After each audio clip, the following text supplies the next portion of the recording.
Sorry, everyone. Welcome to our community of practice. This meeting is going to be recorded. We're going to be talking about our Greenlink analytics teams as well as our clean energy jobs calculator. Our community of practice is a welcome space for everyone, leaders, students, etc., who are looking to advance environmental justice and social equity and learn about topics that are improving our work through peer learning and data literacy. So the next slide. Who we are, for those of you who don't know us, we are Greenlink Analytics. We are a Atlanta-based 501c3 focused on energy and equity research, and we work together to advance clean energy transitions for as fast and fair as possible for a better tomorrow. We work with city and community-based organizations. And our next slide, please. These community of practices are run by our equity team, and we also have a tool called GEM or Greenlink Equity Map, which is a tool that helps visualize data more easily and make it more accessible to everyone and overlays different intersects. We have over 60 cities and 100 community-based organizations that use the tool and currently over 700 active members inside the tool. Now, the next slide. We're going to go into our trifecta a little bit. So our three teams that are talking today, our equity, data, and analyst teams, are working together to drive community stories forward to create enduring systematic changes. So this kind of talks about the intersect here. We have the triangle, which is our Greenlink equity analysts, our whole entire organization. And then these are the three pillars that we're going to talk to you today. So I'm going to hand it off to Kevin, who's going to talk to us about data. Thank you, Sammy. And hi, everyone. My name is Kavin Monakraj. People call me Cav. So feel free to. I am the Chief Data Scientist here at Greenlink Analytics. So I'll kick us off with an introduction of our teams, starting with mine. The data science team, I'm sure y'all have heard a little bit about just data science in general. It's a pretty hot topic these days. Data science, all it is the art of collecting data, analyzing data, and creating something that's actionable out of that data. So at Greenlink, we think of ourselves less as data scientists and more as data storytellers. So what is data storytelling? If anyone's ever heard this term before, feel free to just drop it in the chat, because I'm actually curious how quickly this term is spreading around common parlance. And if you're not familiar with it, that's perfectly fine as well. The way we think about data storytelling, thank you, Julie. First, you've heard of it. Tell your friends. We think of it as analyzing and translating complicated information into accessible narratives and visualizations that more easily inspire action and decision making. All right, so it's a lot of words, but let me get to the crux of what that actually means. I think we've all been in rooms, whether it's been in your high school or grade school or even college, or if you're being lectured at, where there's just always data in front of you.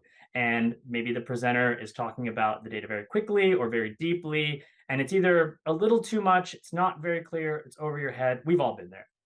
That would be a poor example of data story. In fact, I would say that's just data overload, right? All data storytelling is for different audiences, there is a set of action and information that they actually need. And so as data storytellers, it's our responsibility to help find what that underlying story is within whatever data set, bring it to light, and help make some action come out of that.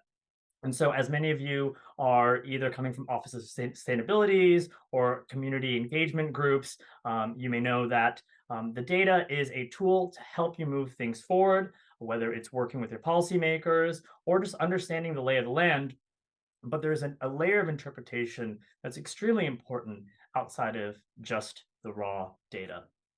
Can we go to the next slide, please? So I wanted to just talk a little bit about the data process. This is how we think about things at Greenlink. It's very easy to get data these days. We live in the data technical era. Every time you're on your phone, every time you're at, these days, even the grocery store, there's data being collected on you. It can be sometimes scary. So we as Greenlink like to think of ourselves as responsible data stewards. And that comes with a little bit of a process. So what does it look like to work with data? First of all, we need to understand what's being measured. A lot of data is easy to just say, hey, this is data that would be relevant to X and Y and Z topics, but without knowing why you would use it, there's really no reason to bring that ingredient into baking your cake. So first, it's important to know what in fact is being measured and why you're actually bringing it into the equation in the first place.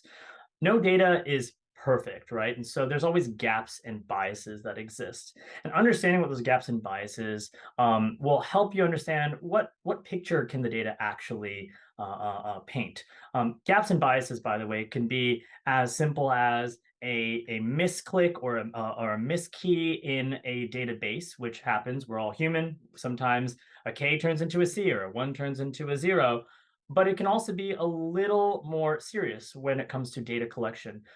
For those of you in the community engagement spaces, you may know that where we collect data, how we collect data, and who we collect data from can be biased based on different communities, different socioeconomic indicators, and just different intentions that may come from good places but are poorly executed. So understanding what those biases are helps us unpack that.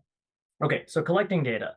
I talked a little bit about where you collect data from, whether it's the internet and like an online database or in person. Are you doing a survey and are you collecting data from someone directly?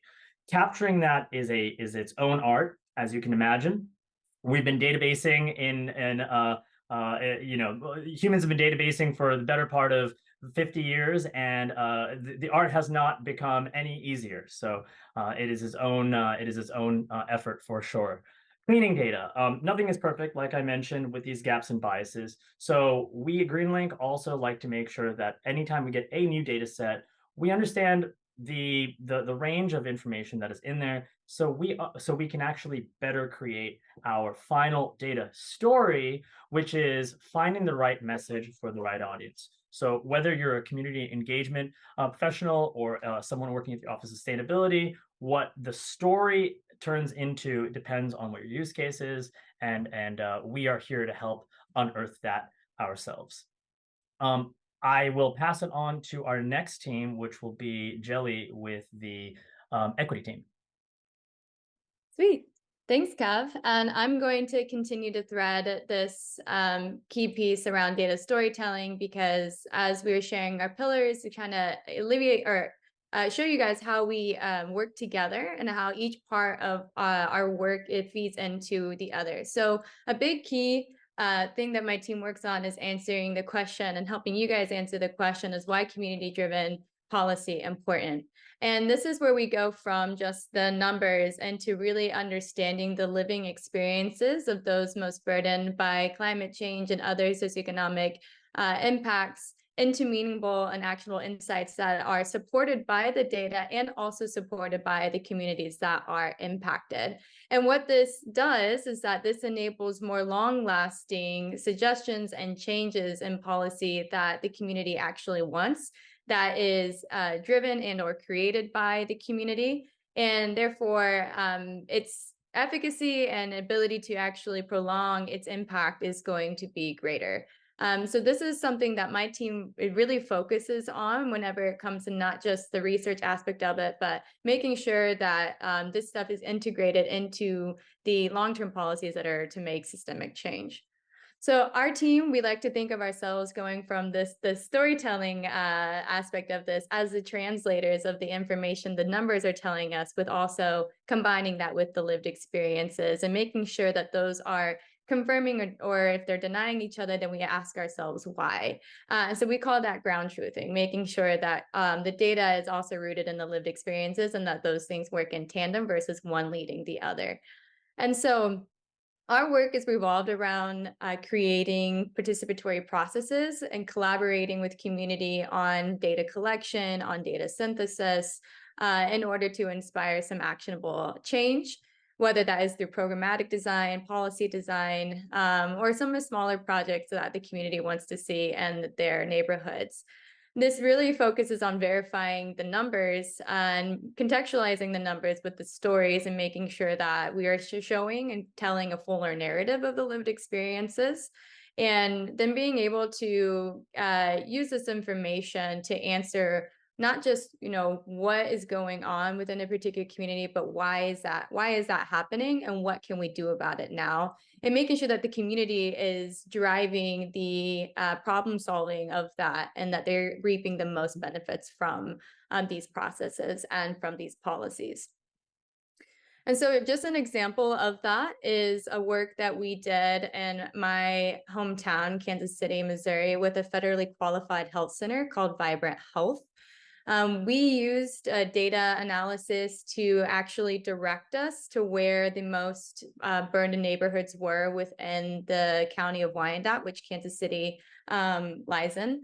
It's actually Kansas City, Kansas. We have a Twin City. So this is on the Kansas side, but still the same thing. Grew up on both sides there. And we were actually able to confirm that the area that that Vibrant Health wanted to develop a new health clinic in and a new community development corporation was going to be in an area of most need. So we use the data to show us that this just a few neighborhoods within the entire county where in the top 5% of the most energy burden, housing burden, and health burdens, so chronic health issues, lack of health insurance in this area. And so we were able to use the data to say, yeah, this is a hot spot, but we wanted to go beyond that and actually start talking to the community and say, you know, what else is going on here? Why have these things been going on here?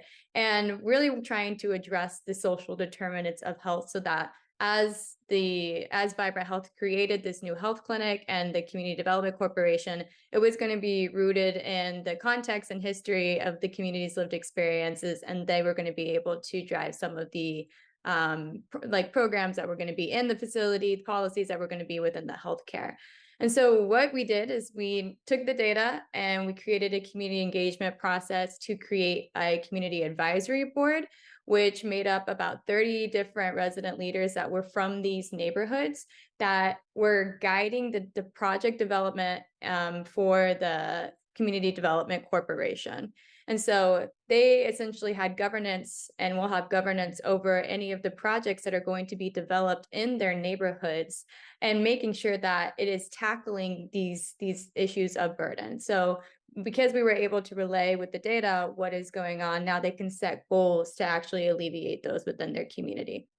And so what came out of that, or what's starting to come out of that, is the integration of anti-racist healthcare policies that were called for by the community, because it showed that there were a higher population of Black residents and Black households that were suffering from chronic health issues, and a greater population of Latinx folks that were also facing inaccessibility to quality healthcare. And so they took these two data sets and created metrics to try to address these within the new policies of the health clinic, and also within any programmatic development that needs to go inside of the clinic and the Community Development Corporation.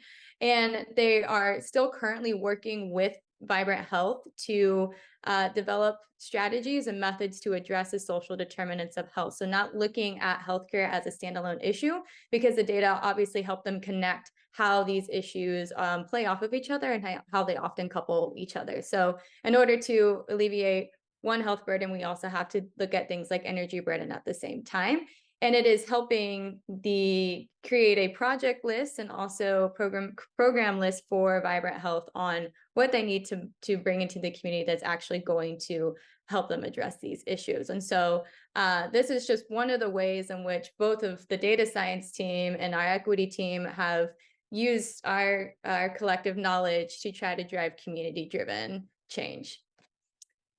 And with that, I'm going to move us into our breakout session. So go ahead, Sammy. Yeah, I have the breakout rooms ready, Jelly. So just let me know do you want me to start them now? Awesome. I can introduce this, but so with this work, we want to know how your organization is combining data insights and community-centered approaches to drive policy change. And so we're going to jump into some breakout sessions and have some discussions around what methods and strategies you guys are taking, any challenges you're facing along the way, and just have an opportunity to share and peer learn with some of our folks here.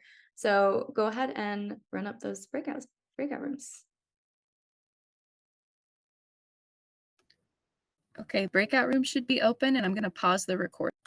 Apologies. Maybe you were recording. Hi, everyone, and thanks to my breakout team for bearing with us. That was an interesting conversation. It was good to get to know all of you. I'm Eitan Gummerman. I lead the analyst team at Greenlink. And as part of the introduction of the different teams and how we work together, um, what I wanted to say is that our our organization, as part of the triangle or stool, whatever we were calling that. Sorry, Sammy, I can't remember. So we're coming in from the analytics perspective. We work very closely with the equity team, with the data science team. There's a lot of overlap. I'll explain a few areas where we spend a lot of our energies, and then I'm going to go into an example about our clean energy jobs calculator. So bear with me, I'll get there.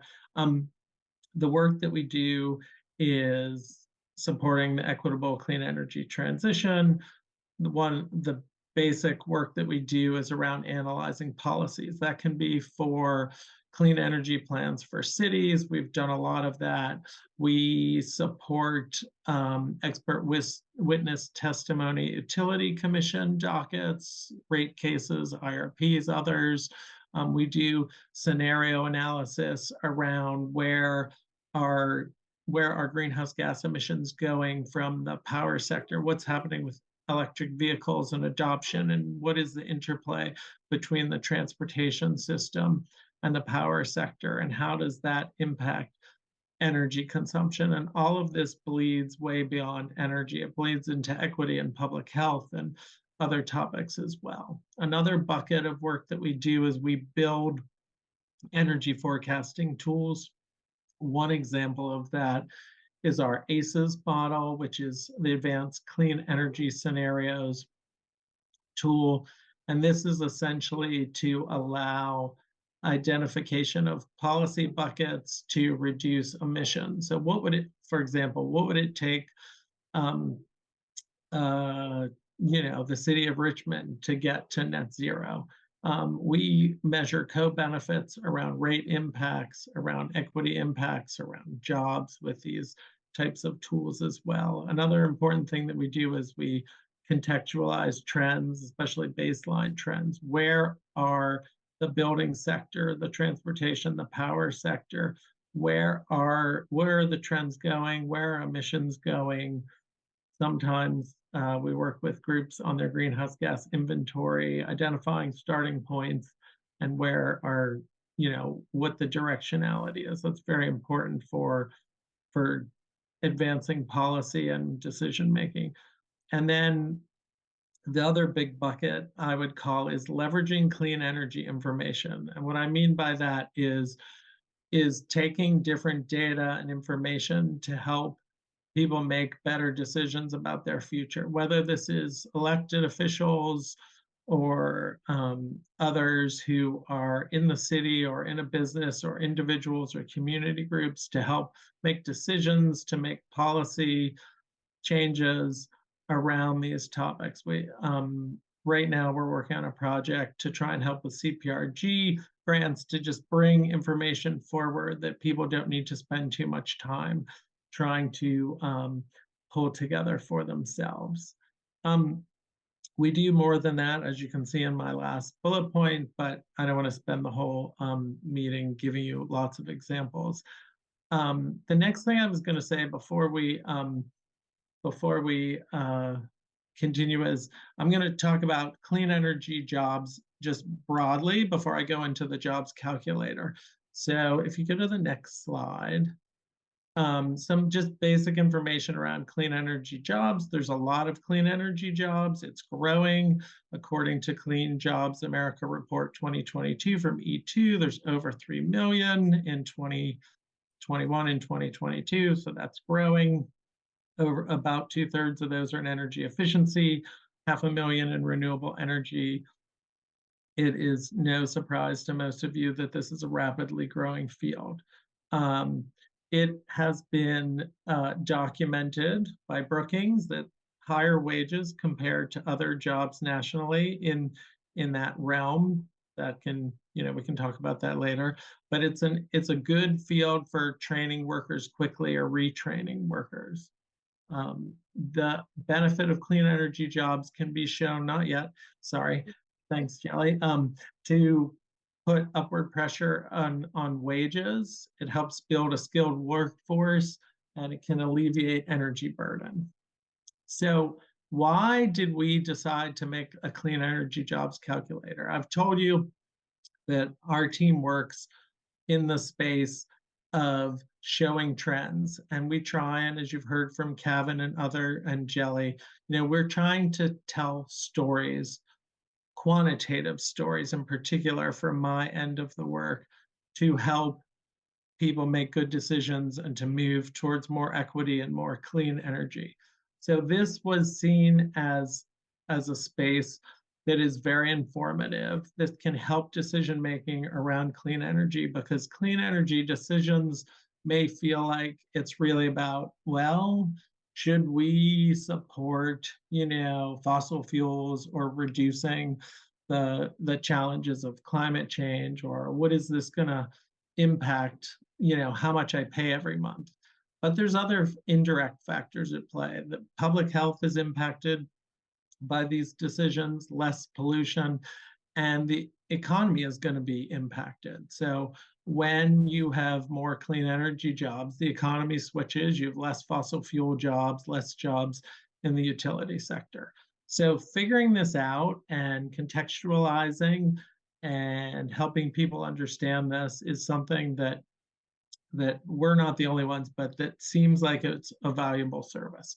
So if you go to the next slide, Jelly, this is going to be I'm going to show a few slides that are trying to, little cut off there. Sorry about that.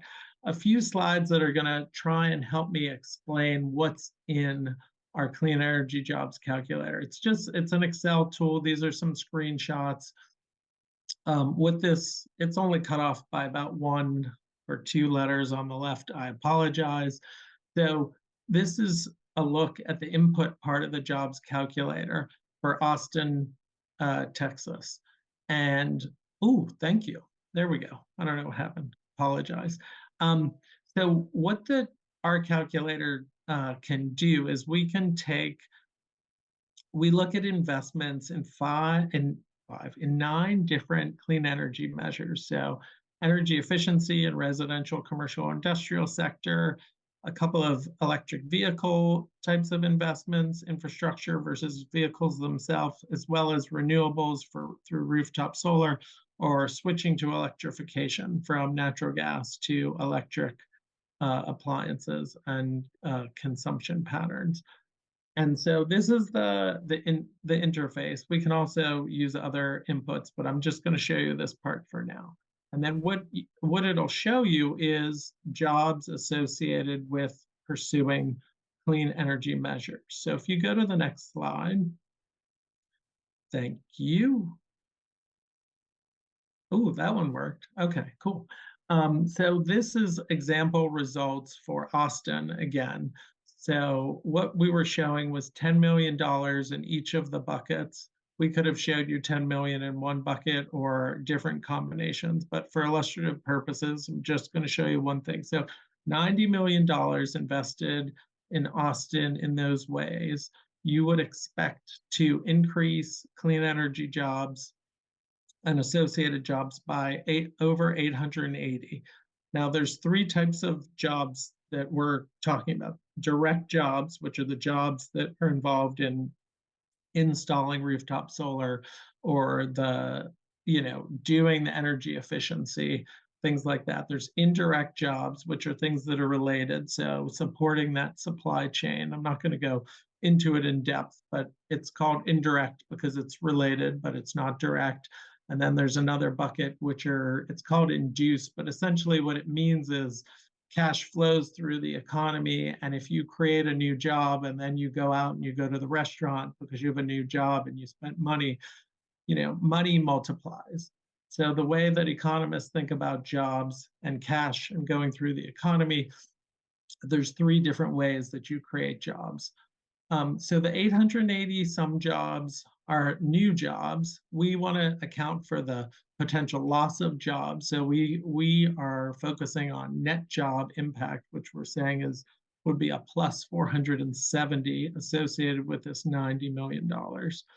And I'm not going to go way into the details, But essentially, we're subtracting where you might expect generally to offset jobs that might be lost in the utility sector or in fossil sector, or just the opportunity cost of investing that money in clean energy as opposed to, say, digging ditches or something else.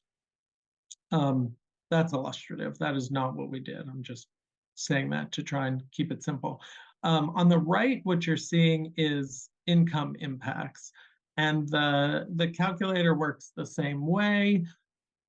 We have data, we have a bunch of different data sets that we draw from the Bureau of Economic Advisors to the Bureau of Labor Statistics, and econometric data from an organization called Implan.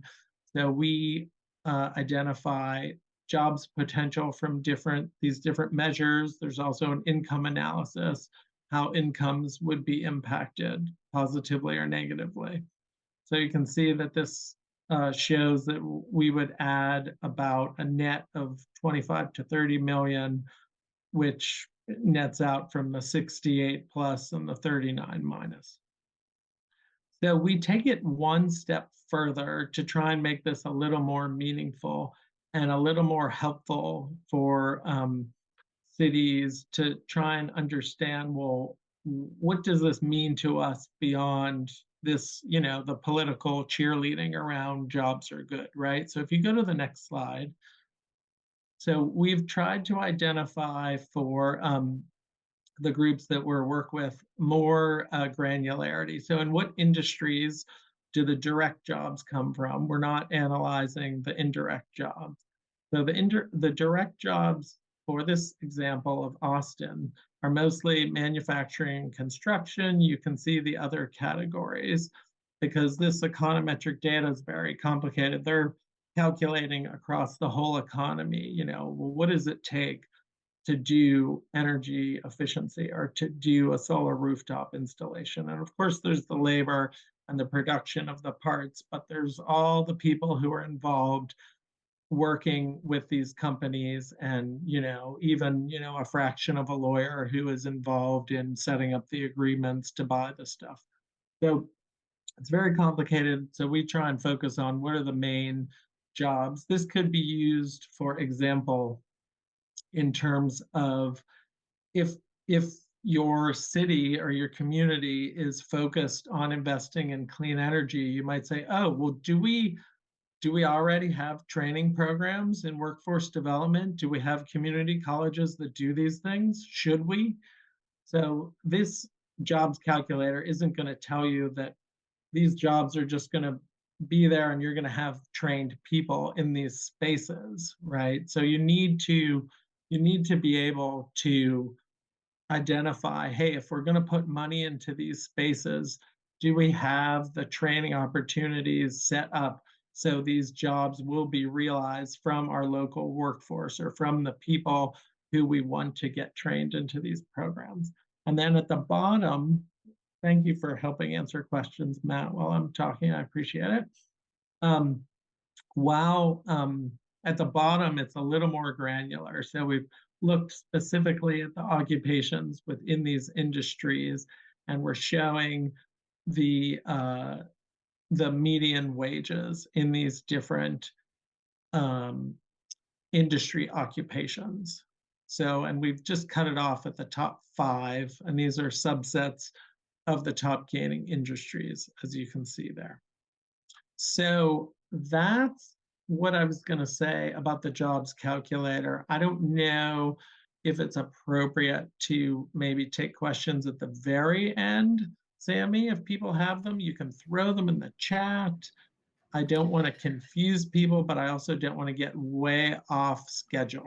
Were you going to say something, Jelly? I was going to say, yeah, let's go ahead. We're going to go into a short breakout room around a question and then come back. So if you have questions, go ahead. Oh, I wasn't done. I just wanted to ask you. I'm only going to say 2 more things. Then we can do the breakout. Sounds good. The last 2 things I was going to say is this is version 1 for us. So we're going to add more. And I think in the breakout room, the question is going to ask about what's meaningful for you around this topic or something like that. So we're continuing to build this out. Taylor, who was on the call, is part of my team. I apologize for not introducing him at the beginning here. He's here with me. He works on this as well. We're going to add more enhancements to this. So I wanted to point that out. And then we believe that using this type of information can help with CPRGs and can be good for equity. If you can incorporate this type of information into your planning and thinking around workforce development and why moving towards clean energy might be a win-win proposition. Okay, now I'm done. All right. Thank you, Eitan. I did want to add just another thing, just to kind of round out the trifecta that we were sharing with you all earlier, around how we are trying to use data for good and make sure that each of our pillars is integrated in a tool like this. In my breakout room, we did discuss a little bit about, what are the implications of a tool like this and how do we make sure that equity is weaved throughout. So one of the things we will be embarking on as we continue to evolve this is having more of those conversations internally about the equity implications of a tool like this. So as we go into our breakout sessions, I would love if that is something on your mind as well, because that's going to help us as we continue to iterate. So I'll pass it to Sammy so she can take us and guide us. Yeah. Yeah. Hi, everyone. If we could go to the next slide, please. Okay, so this was the question we had for breakout rooms. Transitioning to clean energy will lead to a shift in the workforce. What would make a clean job information useful to you?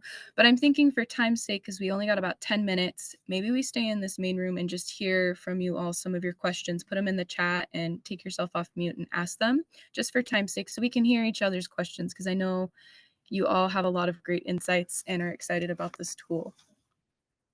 So I'm going to open the floor for questions or comments around this question if anyone wants to start there.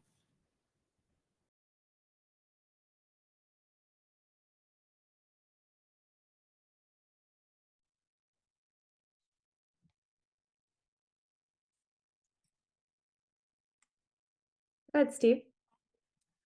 Hi, everyone. Sorry, I joined late, but appreciate the tool. Question I had when you presented early on about the investment, I'm wondering if that investment is investment in incentives, investment in the actual work getting done, and how would a city take into account work that's already done, like, equipment gets replaced all the time. So there's always investment in HVAC equipment. So is that the incremental investment or is that the total investment?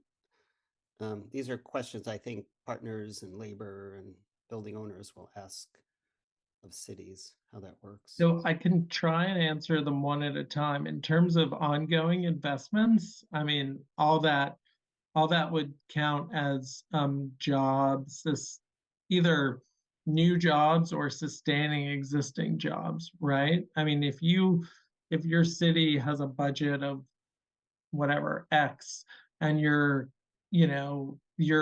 have a labor force that's constantly working to do energy efficiency in commercial buildings, like, the police department and everything else like that, then you're sustaining those jobs, right? Because you're investing, you're doing that constantly. So the jobs calculator is calculating jobs that are related to incremental investments, new investments, all those sorts of things. What was the first question? First part of your question was a little bit different though, right, Steve? I don't Can you remember repeat it? Yeah, it's the follow up on your answer, I guess the question is,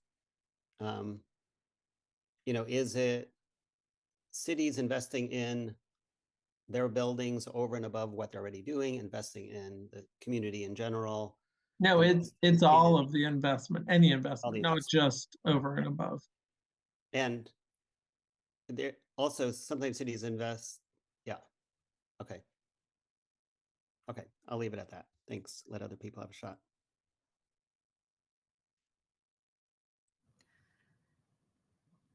Hey there, this is Jamie Collip-Gorman from NREL. I was curious how you're categorizing the subcategories to the jobs and if there's customization based on, for example, Austin, they may have an economic development regional plan where there's particular categories of clean energy jobs that they're interested in, but that may not be the same for other cities or other regions. So I think I'm following your question, Jamie, but if I go off, just just pull me back. The way we are capturing this is mostly based on the existing jobs within the state. So we're looking at average median wages around those existing jobs. We're taking the data from Implan that tells us if you're investing in energy efficiency, residential energy efficiency, what the components of that are, and then looking at the jobs that are currently existing outside of Austin and in the state broadly to get a sense as to, okay, if we know that $10 million leads to 80 jobs for switching to electrification of HVAC systems in the commercial sector, how many of those, how many of those jobs are in the different categories, and then the wage estimates are Texas based. Those are so a lot of the data is going to be state level data. One of the reasons we aren't looking too narrowly at a city is because, well, sometimes the data is not easy to get, but other times when you get the data, there's the concern of the spillover effects. Where do you draw the limit of the city and the jobs that are just outside of the city? So a lot of the data that we're taking is at the state level. Great, thank you for your answer. So to clarify, you're not necessarily taking into account because the clean energy workforce umbrella is fairly large. So there, for example, some regions like Massachusetts, where they are identifying offshore wind as a key development area, you wouldn't necessarily be looking at that. You're looking more at what's currently existing industries. So that would be EV, energy efficiency, and the like. The short answer is yes. And I'll Okay. say that we're looking at the existing state of jobs. So we aren't predicting that Austin's going to change in 5 years and that they're bringing in manufacturing around offshore wind. That might be something that Austin's interested in, but that is not what we're trying to do here. I mean, I would love to get there, but for version 1 right now, we're looking at what is the current state of the economy related to clean energy jobs and the likelihood of increasing jobs based on what we currently know about jobs, not about some extra thing that Austin might be doing to bring more manufacturing local. So if that's happening, then there would be, some synergy, and that would be something that you would kind of know on your own that would be separate. That's not something that we've included in this model for perhaps obvious reasons at this point.